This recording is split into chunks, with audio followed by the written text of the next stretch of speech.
हिमाचल प्रदेश विधानसभा का मॉनसून सत्र मंगलवार यानी 27 अगस्त से शुरू होने जा रहा है। इस बार इस मॉनसून सत्र में कुल 10 बैठकें प्रस्तावित हैं और एक लंबे चौड़े सेशन में हिमाचल प्रदेश के आम लोगों की बातें और उनके मुद्दे इस सत्र के दौरान उठाए जाएंगे। सोमवार को छुट्टी के दिन विधानसभा के स्पीकर कुलदीप सिंह पठानिया ने सर्वदलीय बैठक भी बुलाई थी। इस समय हमारे साथ बात करने के लिए मौजूद हैं स्पीकर साहब। पहले तो बहुत बहुत स्वागत है आपका। नमस्कार, थैंक यू वेरी मच। सर्वदलीय बैठक आज आपने बुलाई थी और नियमों के मुताबिक जो भी सदस्य होते हैं, राजनीतिक दल होते हैं, उनके नुमाइंदे इस बैठक में आते हैं, लेकिन आज बैठक में विपक्षी दल ने इससे कहीं ना कहीं किनारा कर दिया, ऐसा लगा सर क्या? नहीं, मेरी बात हुई अभी नेता प्रतिपक्ष जी से, श्री जयराम ठाकुर जी से, तो उन्होंने कहा कि मैं अस्वस्थ हूँ, थोड़ा वायरल है जी। और एक आई है कहीं, तो इसकी वजह से मैं बिस्तर पर ही हूँ, तो नहीं आ पाऊँगा, ऐसा उन्होंने जो है मुझे बताया। अन्यथा ये मीटिंग जो रखी गई थी सर्वदल जो ऑल पार्टी मीटिंग, तो हम कोशिश करते हैं कि सभी की कन्वीनियंस को ध्यान में रखा जाए जी।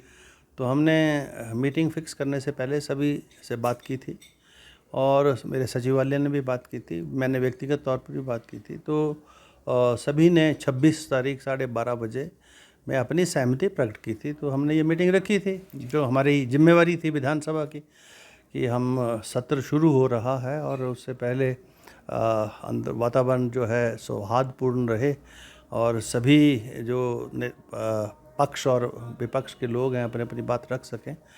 तो वो हमने अपनी जिम्मेवारी तो पूरी की है। अब वो अस्वस्थ होने की वजह से नहीं आ पाए हैं, तो कोई बात नहीं है, तो ऐसा तो कुछ है नहीं। कल से सत्र शुरू होगा, आपको दिख जाएगा सारा जी।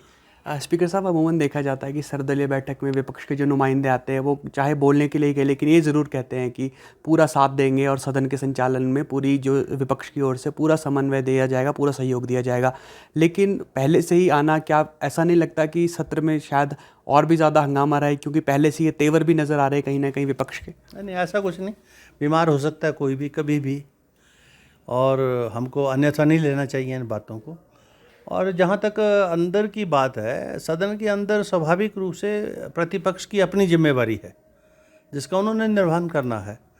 सत्ता पक्ष की अपनी जिम्मेवारी है, मेरी एज ए अध्यक्ष अपनी जिम्मेवारी है।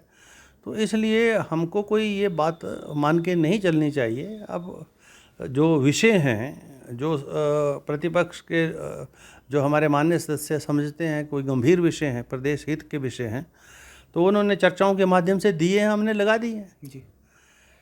जो उन्होंने विषय दिए हमने लगा दिए हैं और कल की कार्रवाई में लग गए हैं। और किसी भी प्रकार से मेरे ख्याल में कहीं किसी को घबराहट नहीं होती है। तो सदन के अंदर अपनी अपनी जिम्मेवारी सबको उसका निर्वहन करना है। मुझे अध्यक्ष के रूप में नेता प्रतिपक्ष के भी जनता के प्रतिनिधि हैं, तो उनको भी अपनी जिम्मेवारी से ही काम अंदर करना है। और सरकार का तो दायित्व है ही है, सदन के नेता का तो दायित्व है ही है प्रदेश के हित में कि जो भी विषय उठाए जाएं किसी भी माननीय सदस्य के द्वारा, चाहे वो प्रतिपक्ष के द्वारा उठाए जाएं, तो उन विषयों के ऊपर वो जो है सदन से अवगत करवाएं, उनको प्रतिपक्ष को भी अवगत कराएं और मीडिया के माध्यम से हिमाचल प्रदेश की जनता को भी इससे अवगत कराएं। तो ये दायित्व है, जिम्मेवारी है। मुझे लगता है कि सब अपने अपने जिम्मेवारी को निर्वहन करने के लिए तैयार बैठे हैं, कोई किसी प्रकार की कोई चिंता नहीं है कहीं भी। बीते सत्रों में हमने देखा कि आपने सत्ता पक्ष से ज़्यादा बोलने का वक्त दिया विपक्ष के सदस्यों को, लेकिन नेता प्रतिपक्ष बाहर जो बात करते हैं वो आपकी निष्पक्षता पर सवाल खड़े करते हैं। मुझे नहीं लगता, पता नहीं क्यों उनको ऐसा लगता है बाहर जाकर, अंदर तो उन्होंने कोई ऐसी बात कभी की नहीं। क्योंकि अगर सदन के नेता को 40 मिनट मिलते हैं तो उनको 60 मिनट मिलते हैं, और जब जहाँ भी वो इंटरवीन करना चाहें समय मिलता है।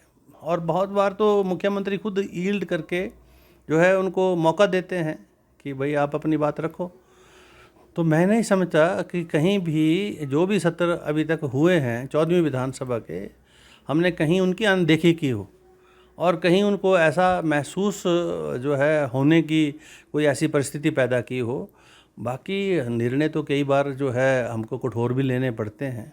सदन का संचालन होना है, हिमाचल प्रदेश की जनता के द्वारा चुना हुआ ये जो लोकतंत्र का मंदिर है, इसके अंदर उनके विषय उठने हैं, तो उस परिस्थिति में जहाँ कहीं हमको महसूस होता है कि नियमों के अनुरूप नहीं हो रहा है, व्यवस्थाओं के अनुरूप नहीं हो रहा है, या यहाँ की जो कन्वेंशंस रही हैं उसके अनुरूप नहीं हो रहा है, तो स्वाभाविक रूप से वही नियम जो सदन ने पारित किए होते हैं उनको एनफोर्स करना पड़ता है मुझे।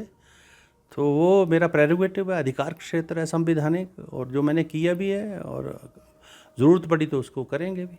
जी, विधायकों को आप उनके स्कूल की याद दिला देते हैं, किसी हेडमास्टर की तरह आप डांट कर बिठा देते हैं अचानक से विधायकों को, तो इस बार भी वही छवि हमको नज़र आएगी एक स्ट्रिक्ट हेडमास्टर की। ऐसा है कि ऐसा तो मैंने नहीं, मैं तो बहुत लिबरल आदमी हूँ, और आपने देखा लोकसभा की कार्रवाई में माननीय हमारे लोकसभा के जो स्पीकर हैं, हम तो सभी की बात हंसते हंसते सुनते हैं। अगर कहीं किसी को जो है उसमें तेवर जो है उसके अधिक भी हों तब भी हम बड़े प्यार से सुनते हैं और सभी को मौका देते हैं। हाँ, जब कोई जो है जो लिमिट से बाहर की बात हो तो स्वाभाविक रूप से मुझे फिर उसमें कुछ कठिन निर्णय भी लेने पड़ते हैं। जी सर, आपने अपना वक्त दिया, आपका शुक्रिया। Thank you very much. तो हिमाचल प्रदेश विधानसभा अध्यक्ष कुलदीप सिंह पठानिया से आपने एक खास बातचीत सुनी। मंगलवार सुबह 11 बजे हिमाचल प्रदेश विधानसभा का मानसून सत्र शुरू होगा। इसमें कुल 10 बैठकें होनी है और हिमाचल प्रदेश की आम जनता के मुद्दे सत्ता पक्ष और विपक्ष के सदस्य इस सत्र के दौरान उठाएंगे। तो फिलहाल के लिए इतना ही। आप जुड़े रहिए एबीपी लाइव के साथ। For exclusive and insightful videos, subscribe to our new channel ABP Live Premium.